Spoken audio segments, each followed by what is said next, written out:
वेगवेगळे सण साजरे करतो, आपण वेगवेगळे उत्सव साजरे करतो. हा चित्रपट माझ्या मते हा एक उत्सव आहे आठवणींचा.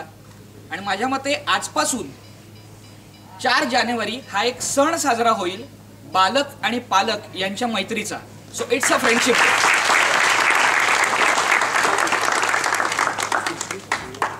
आणि आपल्या सगळ्यांच्या वतीने आता उत्तम दादा बोलणार आहे.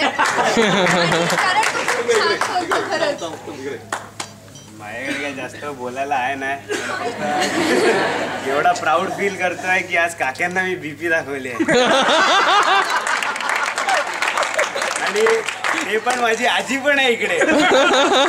गर्व आहे. आता बरीचसा या चित्रपटाबद्दल तुमच्यासमोर कलाकार, लेखक, संगीतकार, दिग्दर्शक यांच्याकडून आलेला आहे. तुम्हाला कोणाला काही एखादा प्रश्न विचारायचा आहे का यांना? कलाकार, दिग्दर्शक किंवा लेखक या विषयाबद्दल किंवा काय विचारायचं? सेकंड हाफ काय तर विचारू शकता. कोणाला विचारा त्यांनी उभं राहून विचारावं कृपया. रवी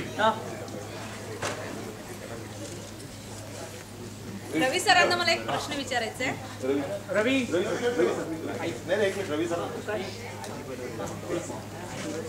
प्रश्न म्हणण्यापेक्षा तुमचं कौतुक पण करायचं आहे, अभिनंदन पण, की आमच्या पालकांमध्ये हा एकच प्रश्न असतो की मुलांना असे प्रश्न कसे सुचतात आणि आम्ही त्यांना उत्तर कसं द्यायचं.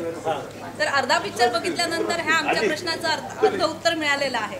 आणि त्यामुळे होतं काय पहा, म्हणजे ते पाहिल्यामुळे काय होतं, मुलांची मानसिकता कशी बदलते. आणि मुलांच्या आता काय 6वीला मोबाईल येतो हल्ली.